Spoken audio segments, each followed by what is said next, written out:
Francine. Hi, hi. Thank you for coming in today. So nice to actually see you. Yes, you as well. You as well. Thanks for seeing me. No problem. How are you doing today? I'm doing pretty good today. Today's a good day. Good. Okay. I just wanted to let you know, first and foremost, everything you say here in this session will be confidential between me and you, and I will not break this confidentiality for anything unless I feel like you're a danger to yourself or others. Okay. Okay. Okay. Okay. So why don't we start by you telling me what brings you in today? This is so weird. I'm having. Whew, is it hot in here? It might be a little warm. Well, I'm having this nightmare. It starts out like a dream. Like, you know, it's regular. It's like I'm getting home, and it's not like my house where I live right now with my husband, but it's like a condo or a townhouse or something. I can tell because I can see the others around me, and then so I'm getting all my stuff out. You know, just normal. I get my purse, I get my like something else, bags or something out of the car. It's always the same thing. But I get it out of the car and I got my keys in my hand, and it's kind of dark. You know, it's like, you know how you can tell like it just got dark. It's not pitch black, but it's dark enough, you know. Okay. And I'm parked right outside, and I'm just getting to my door, and I can hear somebody walking behind me, like they're coming through the parking lot, and I don't turn to see him. I'm not in a hurry or anything. I get to my door, and as soon as I put my key in the lock, it's like somebody grabs me on the shoulder, and when I turn around, it's a man. I can tell it's a man, but I can't really make out his face. And he just grabs me, you know, like really firm on the shoulder, and usually I scream out, and that's how I wake up. Like I wake up sometimes. I've screamed really loud. I woke my husband up. Or I'm having cold sweats, and I wake up, you know, and I'm just covered in sweat. So I think it has to be something. So that sounds very scary. So you've been having this nightmare. Tell me, how often do you have this nightmare? I've had it at least once a week. Well, no. About a month ago, I started having it, and it was like once a week. We'll take that back, like 2 months ago, and it was happening like once a week.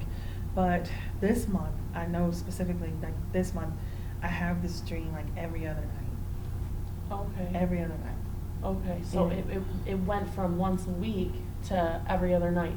Every other night. Starting the beginning of this month? Yeah, the beginning of this month, like every other night, I'm having this dream, and I'm almost afraid to go to sleep. Oh, I mean, this is crazy. I don't know what's going on. Now, when you wake up, right after you wake up from these nightmares, what are you feeling? Like my heart is racing. I have to look around. I even have to flip the light on, make sure nobody's there with me. I usually check the alarm, make sure my alarm's still set. I set it on instant before I go to bed. I have to set it on instant. That way, if anybody comes in, you know, I'll hear it. It'll sound right away. The police will come. I have to check the alarms, and then usually, you know, sometimes my husband, I'll wake him up too, and I'll calm down. He helps me calm down, and I'll go back to sleep. And then usually I'll sleep the rest of the night. Okay, so it won't recur throughout the night. No, Okay. never recurs during the night. Okay. Now, the beginning of the month, you said it started going every other day. Was there anything that happened specifically in this month that maybe? Not to me, Okay. but a friend of mine, a friend of ours, their daughter was, well, she wasn't attacked, but she told us about how she got away from someone who was trying to like rob her at the parking deck at Lenox Mall. Okay.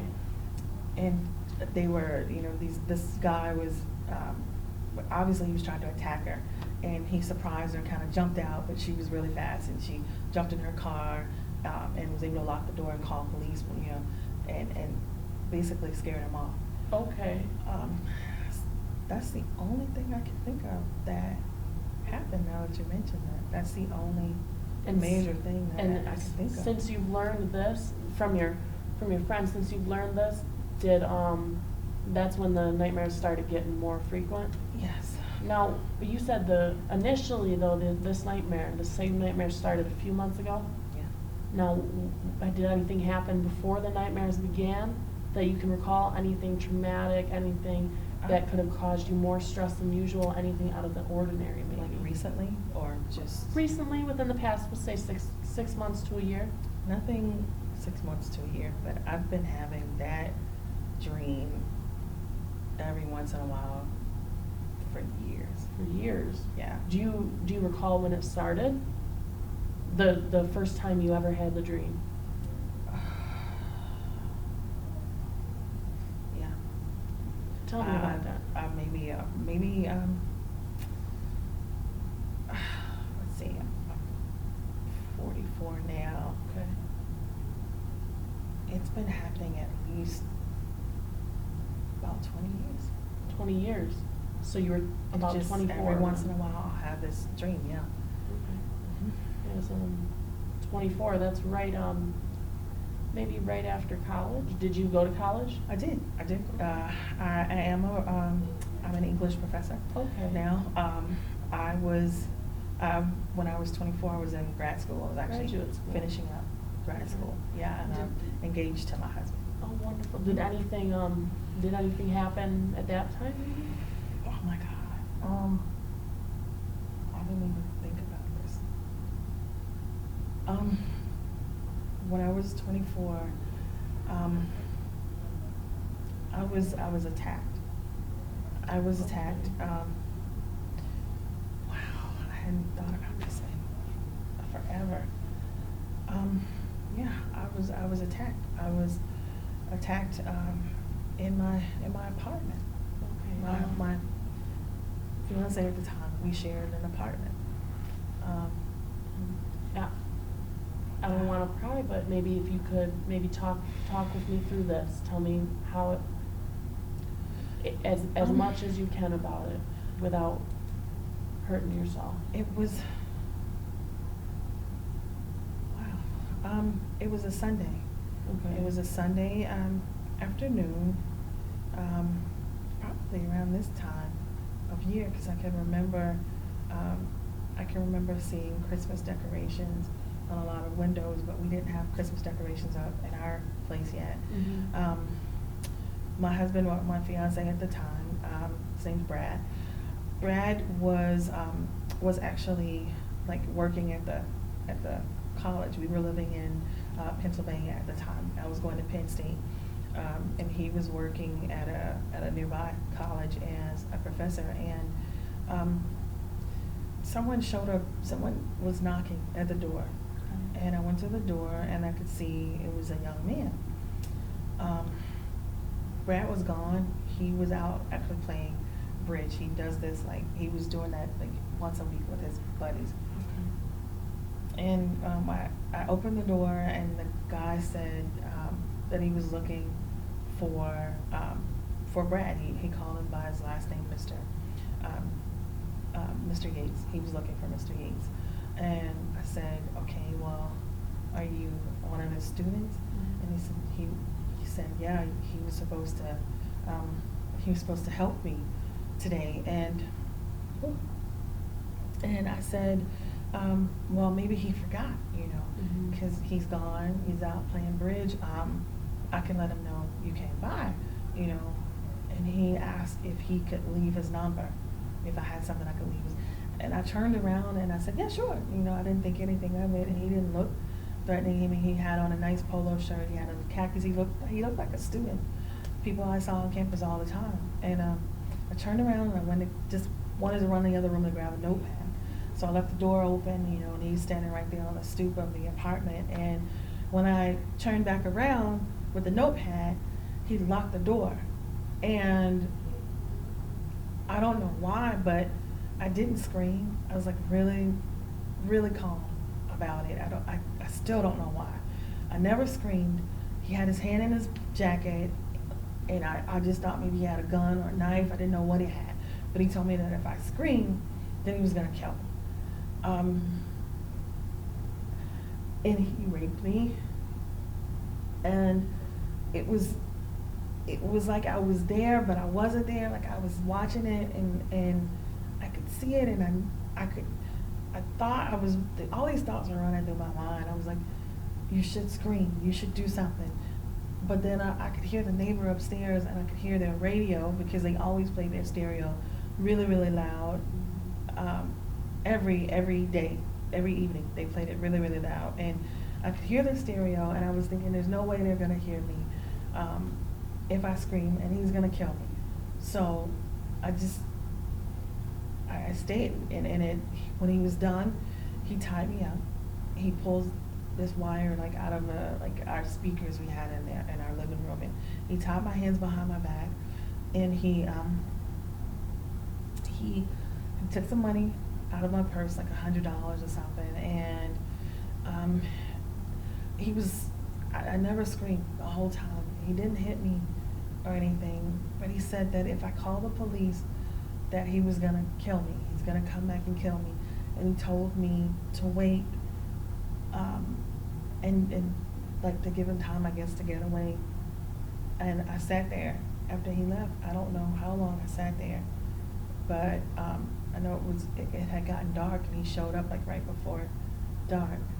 But I sat there, and then after a little while I was able to get free, and I went upstairs and to the same neighbor, and I beat on their door, and I told them to call the police, that I've been attacked. Okay. That sounds like a very horrific experience. Did you want any tissues?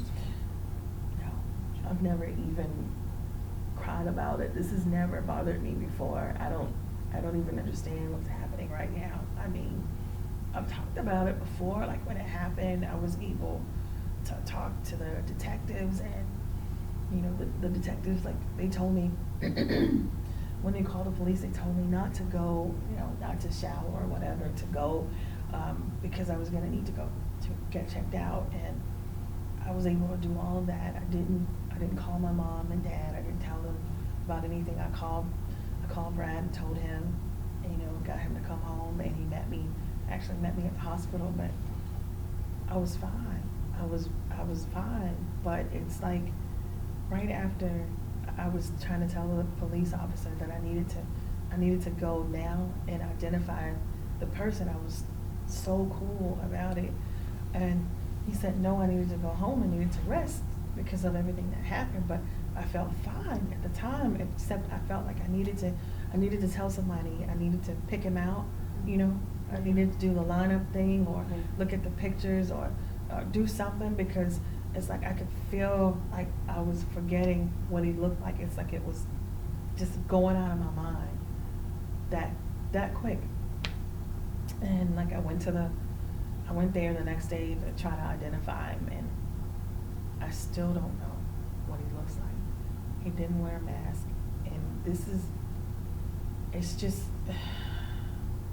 I don't understand how that could still bother me. I mean, it's been 20 years. No matter how long it's been, that's still a very traumatic experience.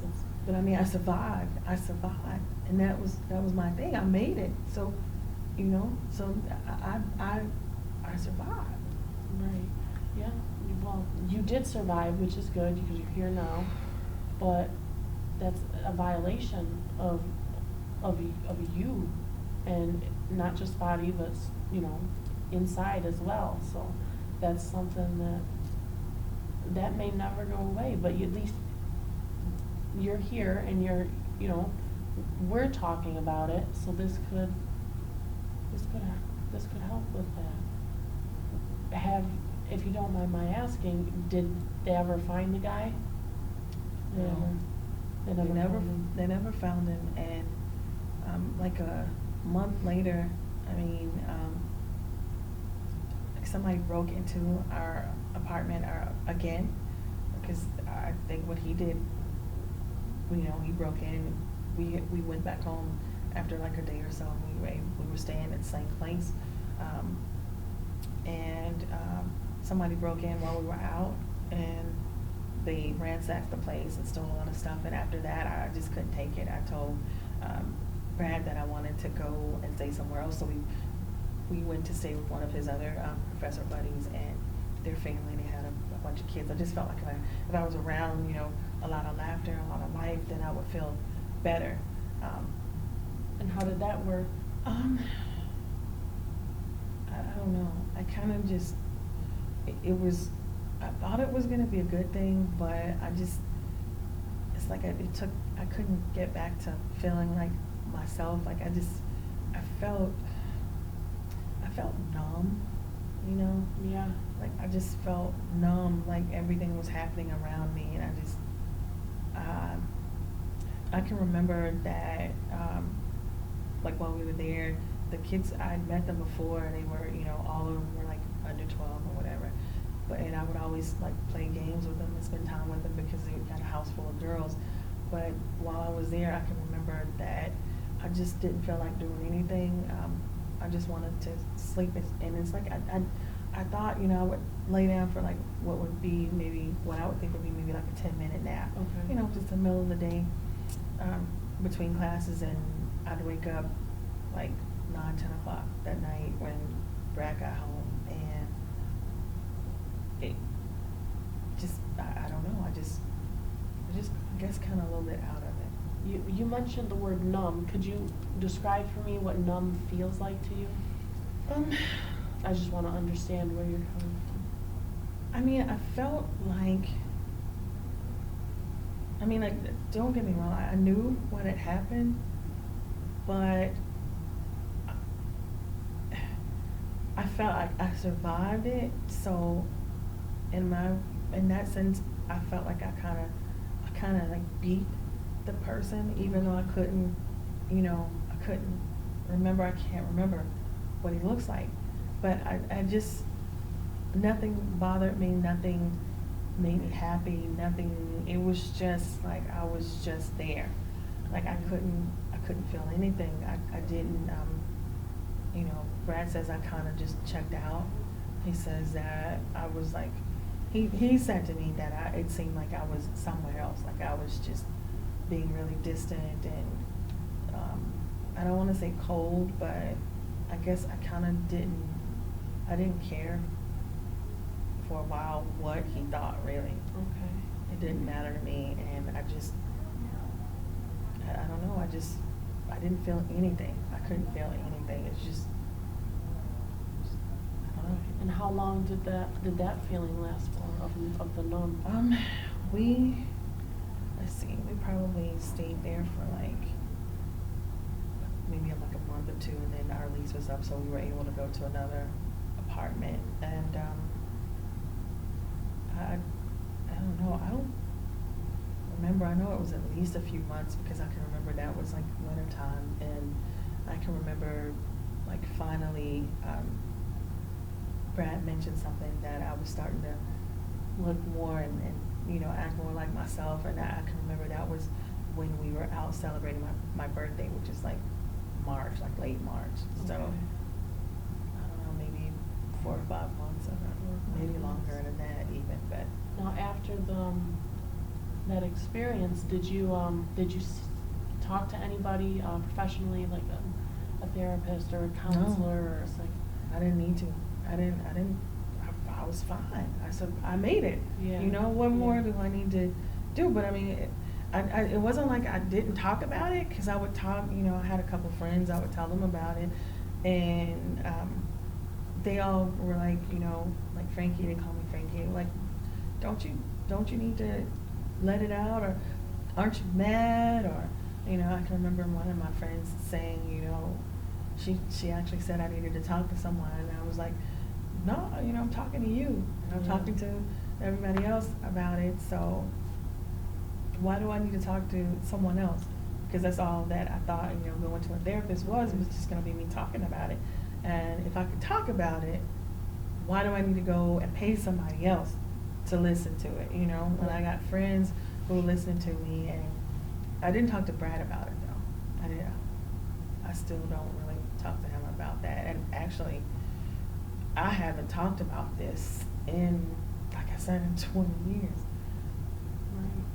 Right. It's like, you know, at first I talked to like anybody who asked, if you ask me about it, I'd tell you. You know, I had no shame in my game, I guess. Yeah. I'd just tell you about it. And I thought that was, you know, that's like a victim's victory. You know, I didn't really feel like a victim, although I knew, you know, what happened was wrong, which is weird. I knew it was wrong, and I knew I had been violated, like you said, but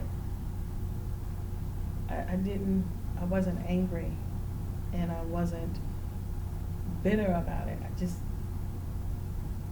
didn't feel anything. I did start to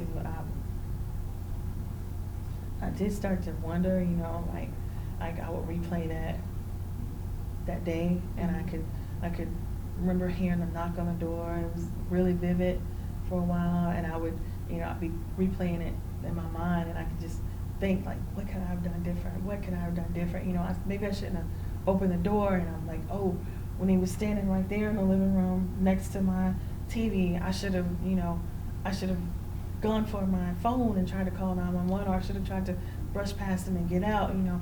And I would do that for a while, just replaying it in my head and replaying it in my head.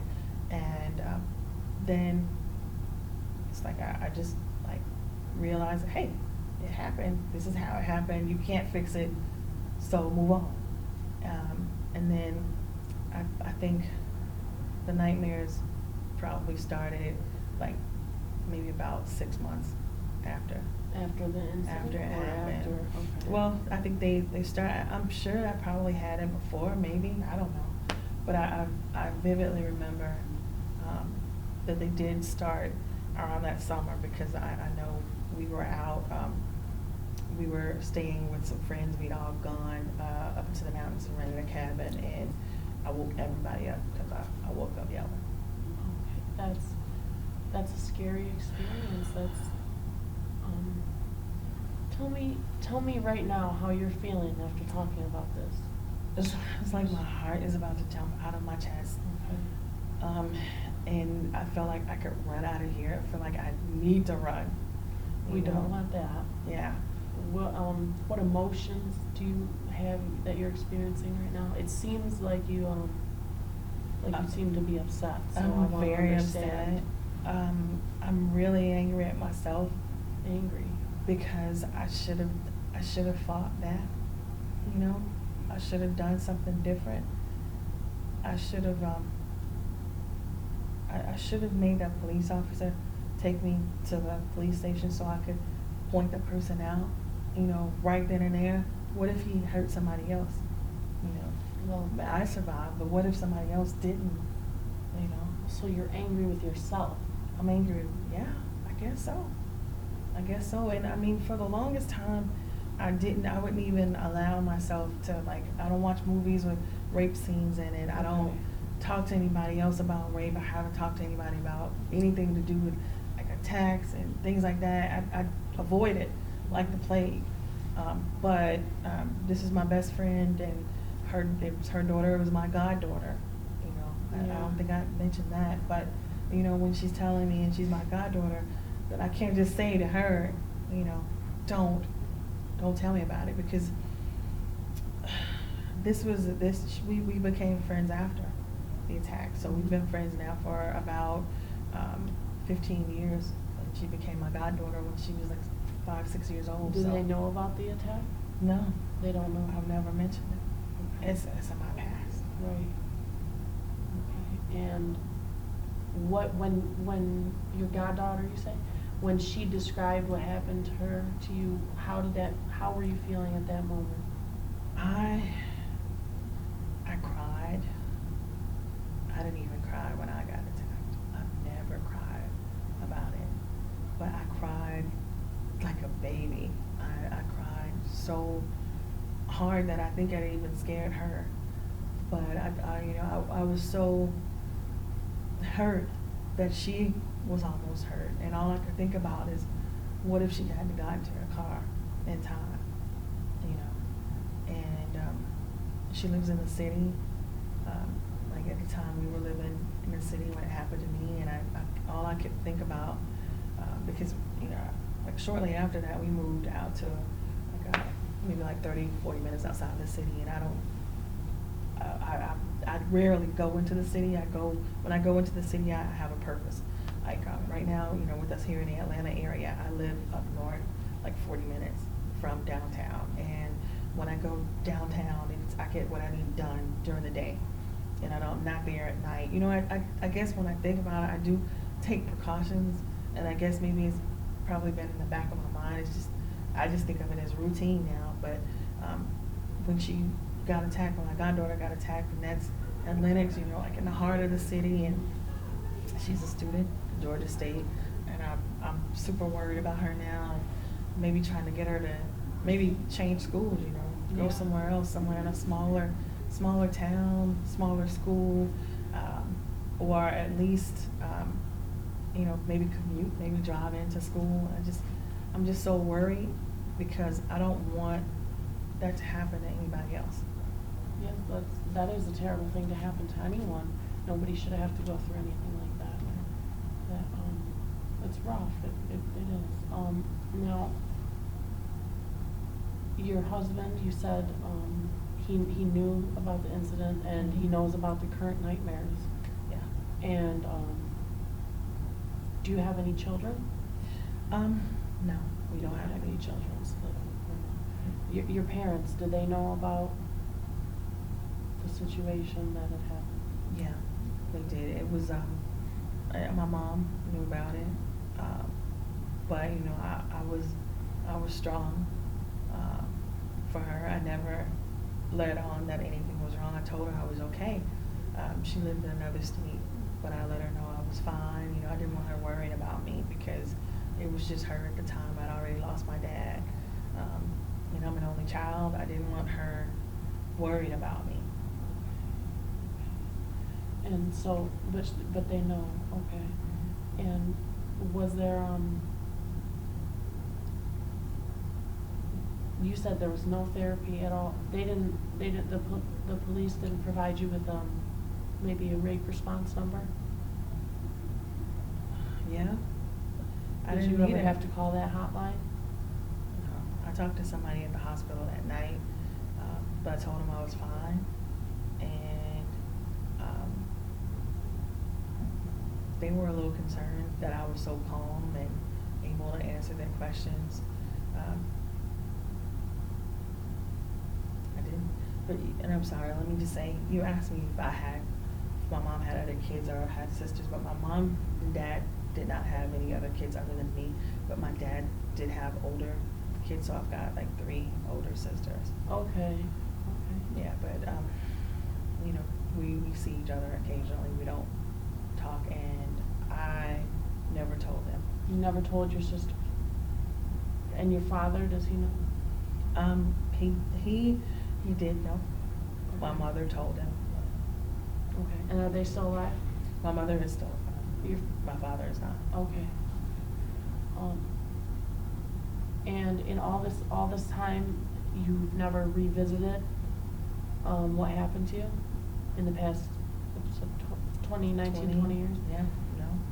You've never? I left, I was at Penn State. I graduated that following May. Mm-hmm. And actually, my husband, then we got married the following year, but he took a job at Georgia Tech.